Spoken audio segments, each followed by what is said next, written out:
खुशामदीद नाज़रीन, पाकिस्तान में यकीनन इस वक्त इफ्तार हो चुका है और यहाँ पे भी हमने भी इफ्तार किया। उसके साथ साथ जब इफ्तार से पहले पाकिस्तान तहरीक इंसाफ के रहनुमा फैसल साहब से हम बहुत सियासी और ज़ाती गुफ्तगू कर रहे थे, बातचीत कर रहे थे, तो यकीनन ही बहुत से पहलू रह गए थे जो अब हम उनके सामने बैठ के बात करेंगे। आपने जिक्र किया इफ्तार से पहले फैसल साहब के मस्जिद नबवी में, यकीनन ही वहाँ पर आपका एक काम भी है कि बिल्डिंग बनाना, पर वहाँ पे टेक्निकल और जो है जो चीज़ें आपने देखी, यकीनन ही दुनिया भर के लोग, हम भी गए, हमने भी देखे, हमें भी उम्रे की और हज की सआदत हासिल हुई अल्लाह के और अल्लाह के रसूल के करम से। तो वहाँ पे तो यकीनन ये तय है कि वो घर ऐसा घर है जहाँ पे जो भी चीज़ मांगो वो मिल जाती है। तो ये तो नेक ख्वाहिशात होती हैं और जो भी इंसान जाता है अपने साथ साथ अपने मुल्क, अपने वतन के लिए ये चीज़ें मांगता है कि कम से कम दुनिया के नक्शे पे ताहयात कायम दायम हमारा पाकिस्तान रहे। तो यकीनन ही पाकिस्तान के लिए भी वहाँ पे जाके फीलिंग कुछ ऐसी हो जाती है कि हम ये तो तय है कि दुआ करते हैं कि अल्लाह हमारे हुक्मरानों को सही फ़ैसला करने की तौफीक अता फरमा।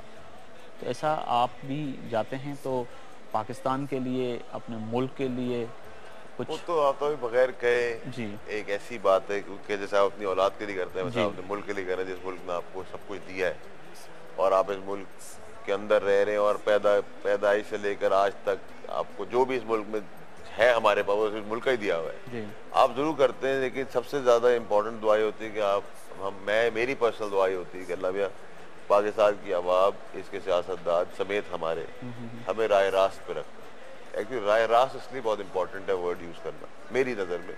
वो आप तो ये कि शायद कल हम भी पावर में आए और हम ये हरकत ना करें। सही बात है, राय रास्त पे रहेंगे तो हमसे ये हरकतें नहीं होंगी, राय रास्त पे नहीं रहेंगे तो हम भी यही कर रहे होंगे जो वो ये कर रहे होंगे।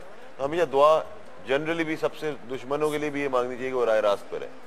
बाकी तो आप तो भाई अब तो दुआ का लम्हा भी गुजर गया, अब तो अल्लाह ताला ही कुछ करेगा, दुआओं तो का भी करेगा। लम्हा गुजर गया, दुआओं का भी गुजर बिल्कुल गया। बिल्कुल। अच्छा, एक तो ये है कि कराची से कश्मीर तक हर लोग आज सरापा एहतजाज हैं कि एनर्जी क्राइसिस है। नए वज़ीर आज़म राजा परवेज़ अशरफ साहब ने आते ही कहा था कि एनर्जी क्राइसिस ख़त्म होगा। जब वो वफाकी वज़ीर थे तब भी उन्होंने ऐलानात किए थे, अब प्राइम मिनिस्टर होने के बाद भी ऐलानात किए कि रमज़ान सहर और इफ्तार में लोड शेडिंग नहीं होगी। आज लोग कराची से कश्मीर तक सरापा एहतजाज। आपका साहब मसला ये है कि रमज़ान का महीना है, मैं बहुत अवॉइड करता हूँ टेलीविज़न पे इसीलिए आना कि एक हद तक तो आप किसी को समझा सकते हैं, तनकीद कर सकते हैं, डांट सकते हैं, बुरा भला कह सकते हैं, लेकिन एक आदमी जब बेगैरती की हदूद पार कर जाए तो उसके बाद फिर आप कुछ नहीं उसका कर सकते। तो प्राइम मिनिस्टर राजा परवेज़ अशरफ को प्राइम मिनिस्टर बनाना ही एक जुल्म और जलालत की हद है कि एक चोर आदमी जो एज अ मिनिस्टर भी चोर था, उसको अगर आप प्राइम मिनिस्टर बनाएंगे, मतलब आपने एक चोर को हटा के आप एक डाकू को ले आया, डाकू को हटा के आप एक चोर को ले आए, तो आप क्या एक्सपेक्ट करते हैं? ये सरापा एहतजाज जो हमारा फॉर्मेट और वर्ड है, ये तो पिछले 4.5 साल से चल रहा है और शायद जब तक टर्म पूरा नहीं होगा तब तक ये ख़त्म नहीं होगा। और आप देखिए मेरे ख्याल से, अब मेरे हिसाब से, मेरी पर्सनल राय, मेरी पार्टी की राय नहीं, लेकिन army should not take over the system, पर आर्मी को भी अब मॉरली सुप्रीम कोर्ट के ऑर्डर्स इंप्लीमेंट कराने की ज़रूरत है वॉलंटरली आकर, वरना मुल्क ही नहीं रहेगा तो फिर कहाँ की आर्मी, कहाँ की जुडिशरी और कहाँ के पॉलिटिशियन। सही बात है। तो उस हिसाब से एक आदमी जो आप जिसकी क्रेडिबिलिटी या क्रेडेंशियल्स ही ज़ीरो है, उसको आपने प्राइम मिनिस्टर बनाया, तो व्हाट डू यू एक्सपेक्ट? सही बात है। ये तो तय है कि आपका जो कह रहे हैं कि प्राइम मिनिस्टर बनने के बावजूद ऐसे आदमी को बनाया जो वफाकी वज़ीर रहते हुए उसने लोगों के मसले हल नहीं करे। अब ये भी सवाल है कि रमज़ान पैकेज का ऐलान हुआ माह रमज़ान के महीने में आते ही कि जी आपको कम से कम वो लोग जो नहीं ख़रीद सकते कोई चीज़, उनको चीनी सस्ती मिलेगी, घी सस्ता मिलेगा, आटा सस्ता मिलेगा, दाल सस्ती मिलेगी, रोटी मिल सकेगी सहर और इफ्तार के वक्त कम से कम। पर आज भी लोग यूटिलिटी स्टोरों पे लाइन लगा के खड़े हुए, ना तो चीनी मिल रही है, ना तो उनको कोई चीज़ मिल रही है। इसको कैसे देखते हैं आप? आप सब ये देखिए, वही वाली बात है कि रमज़ान का बहुत मुबारक महीना है, किसी की सही बात भी अल्लाह की नज़र में बुराई ना बन जाए। सही बात। लेकिन मेरे ख्याल से हम ये सब बातें और पार अभी सब हदूद क्रॉस कर चुके हैं। अब जो भी करना है, जब तक ये सिस्टम रैप अप नहीं होता, नए इलेक्शन नहीं होते, हम क्लेम करेंगे हम आके बहुत कुछ करेंगे, जब तक हमारा वो टेस्ट स्टाइल नहीं आता तब तक मेरे ख्याल से अब गवर्नमेंट से तो आप कुछ नहीं कर सकते। अब्ता साहब, अब आपको मुझे अपनी बसात के अंदर रहकर, अगर आपको अल्लाह ने 2 रोटियों की सादत दी है तो 1 रोटी आप खाएं, 1 रोटी आप बांटें। सही बात है। इस तरह ही आप इस माह रमज़ान के महीने में और आगे चला सकते ये हैं। तो है कि फैसल के आप देखें कि हमारे पे तो आपके घर के बाहर भी एक दस्तरखान लगा हुआ है, और इसी तरह आप जैसे लोग साहिब हैसियत इस पाकिस्तान में मौजूद हैं जो रोडों पे शरा फैसल पे जाएं, हैदराबाद जाएं, खैबर पख्तूनख्वा के मुख्तलिफ शहरों में जाएं, पंजाब के मुख्तलिफ शहरों में जाएं, फैसलाबाद, लाहौर, वो बेचारे लगा देते हैं दस्तरखान, लोगों को सहरी के टाइम पे, इफ्तार के टाइम पे खिलाते हैं। देखिए आप अभी इसमें मेरा बड़ा यूनिफाइड वो है, ईमान है कि हमें नहीं पता कि जिसके लिए हम दस्तरखान बना रहे हैं उसके रिज़्क से हमारा रिज़्क चल रहा है। सही बात है। तो ये सिर्फ रमज़ान के महीने में नहीं, हमारा तो अल्हम्दुलिल्लाह दस्तरखान पूरे साल चलता है, साल तक पूरे साल अल्हम्दुलिल्लाह चलता है। और और इसके अंदर मेरा अपना पर्सनल बिलीव ये है कि शायद उनमें से किसी की माँ बाप के अलावा दुआ है जिससे मेरा रिज़्क चल रहा है, ठीक है। तो मैं तो कोई किसी को रिज़्क देने वाला हूँ नहीं, मैं वसीला हूँ, ठीक है। लेकिन ऐसे वसीले आप हर किसी को बनने पड़ेंगे, आपको एजुकेट करना पड़ेगा। मेरी औलाद ये देख रही है, मेरी उम्मीद है मेरी औलाद आगे इसको कंटिन्यू करेगी। इस तरह आपकी औलाद है, ज़रूरी नहीं है कि आप हज़ारों की तादाद में कराएं, कोई 2 खिला सकता है, कोई 5 को खिला सकता है, कोई 100 खिला सकता है, कोई 1000 को खिला सकता है। लेकिन अब वो सब काम हमें बाहर आके करने होंगे जब तक इस टाइप एक तो ये सूरत है हालात सुधारने की, और दूसरी सूरत ये है कि अब मेरे ख्याल से हमें भी इतना गैरतमंद होना पड़ेगा कि हम बिजली के लिए तोड़ फोड़ करने तो आते हैं, हम ऐसी हुकूमत और ऐसी ऑपोजिशन को निकालने के लिए बाहर आ जाते हैं, ठीक है। तो हम उनको ब्लेम करने से पहले अपने आप को ब्लेम करें कि हम ड्राइंग रूम में बैठ कर बुरा भला कह रहे हैं, लेकिन बाहर निकलने को तैयार नहीं। जब तो बाहर नहीं निकलेंगे तो आप निज़ाम को बदलेंगे।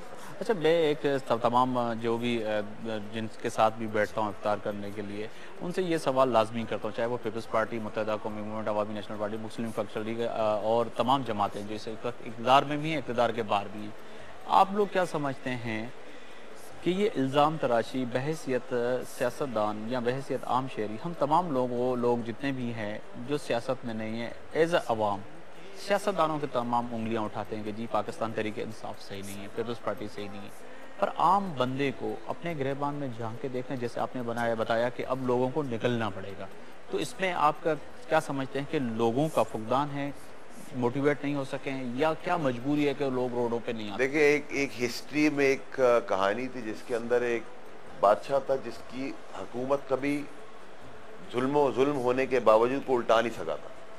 वो उल्टाने की सिचुएशन तब खत्म हुई थी क्योंकि वो बहुत इंटेलिजेंट बादशाह था, उसने आदमी को पेट से मारा था। इस हुक्मरान ने भी पेट से मारा है। देखिए, जब आपके औलाद बिलबिला रही होती है खाने के लिए, उसको आप प्रोटेस्ट करने का नहीं सोचते, बच्चे का आप सुबह सोचते हैं कि मैं इतनी रोटी रोजी कमा लूं कि इसका पेट भर जाए, तो टाइम ही नहीं दे रहे। एक अच्छा क्रिमिनल पॉलिटिशियन वो है जो पहले पेट से मारता है, ठीक है। तो यहाँ आवाम को पेट से मार दिया, पेट में कुछ नहीं है तो वो पेट की दौड़ में लग गए, तो वो बाकी दौड़ क्या करेंगे, ठीक है। दूसरी चीज ये कि देखिए, आवाम की गैरत, हम बहुत गैरतमंद कौम है, सही बात। लेकिन मेरे ख्याल से इस 4.5 साल में हम क्रिटिसाइज कर के बुरा भला बोल के थक गए हैं। अब आवाम को भी बाहर निकलना होगा। देखिए, हर दूसरे दिन आप देखते हैं गरीब का बच्चा मर जाता है, कोई गाड़ी के नीचे दे देता है, कोई बुलेट अंधी आती है वो लग जाती है। ये मिनिस्टर के बच्चे को क्यों नहीं लगता और मिनिस्टर को गोली क्यों नहीं लगती? ये सवाल आवाम को अपने दिमाग में सोचना पड़ेगा कि मेरा बच्चा शहीद होता सड़क पे, रोजाना शहर कायद में 9-10 माह रमजान के महीने में हलाकतें हो रही हैं आपके सामने ही। ठीक है, आप अभी देखें कि वो हमारे पुलिस वाले जो शहीद हुए, बख्तरबंद गाड़ी के अंदर, बख्तरबंद गाड़ी की खरीद में चोरी निकली कि उसको वो बम प्रूफ गाड़ियां ही नहीं है। आप मुझे बताएं, उसमें जो लोग मुहाफिज थे हमारे, वो ये सोच के बैठे हुए थे उनको बुलेट नहीं लगेगी, वो शहीद हो जाते हैं।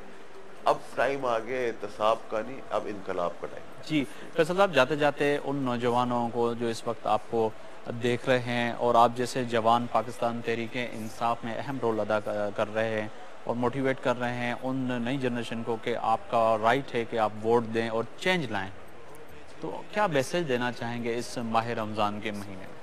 देखिए, मेरा तो भाई इनको अपने यंगस्टर्स को वैसे भी जितने भी वोटर्स हैं उनसे मेरी रिक्वेस्ट यही होगी कि वो राइट वोट को यूज़ करें, राइट ऑफ वोट को यूज़ करें, इस बार बाहर निकलें।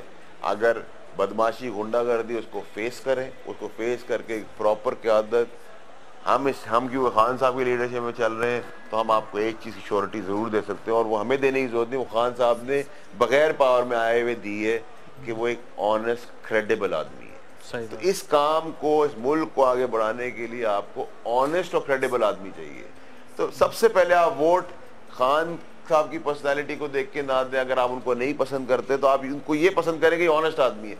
मुझे आप नहीं पसंद करते तो आप ये समझें कि मैं आपकी खिदमत कर रहा हूँ, मेरी उस एक्ट को पसंद कर लें, मुझे ना पसंद करें, ठीक है। अपनी डिसलाइक्स पर्सनालिटी वाइज आप अपने पास रखें, जो कंडक्ट एक्ट है उसके बेस पे आप वोट करें, यही गुजारिश है। बहुत शुक्रिया, थैंक यू, बहुत बहुत शुक्रिया आपका टाइम दिया। नाज़रीन, यकीनन ही आज इफ्तार का जो सिलसिला चल रहा है और माह रमज़ान के महीने में रोज़ाना हम अहम शख्सियत के साथ इफ्तार करते हैं और उनकी ज़ाती ज़िंदगी के बारे में जानने की कोशिश करते हैं। हमने आज बहुत कुछ जाना फैसल साहब की ज़ाती ज़िंदगी और ख़ास तौर पर सियासी सूरत हाल पे उनके माह रमज़ान में जो कमेंट्स थे वो भी हमारे सामने थे, पर उन्होंने जाते जाते बड़ी अहम बात की कि नौजवानों को निकलना पड़ेगा और उस पाकिस्तान को बचाना पड़ेगा जिस पाकिस्तान के लिए हमारे बुजुर्गों ने कुर्बानी दी थी। पर जाते जाते एक अहम सवाल जो हमेशा आपके सामने रखता हूँ, क्या आप और हम अपने गिरेबान में झांक के देखें, दुरुस्त हैं? क्या हम बिजली चोरी नहीं करते? क्या हम सिग्नल नहीं तोड़ते? क्या हम अपने बच्चों को वक्त पे स्कूल भेजते हैं? क्या हमारे मोहल्ले में इर्द गिर्द जो हॉस्पिटल है वो दुरुस्त है? नहीं, ये तमाम चीज़ें हमें और आपको ही दुरुस्त करनी पड़ेंगी। आफ्ताब बुगैरी को इजाज़त दीजिए इस दुआ के साथ कि कल आने वाला दिन हमारे वतन अज़ीज़ के लिए एक अच्छा दिन साबित।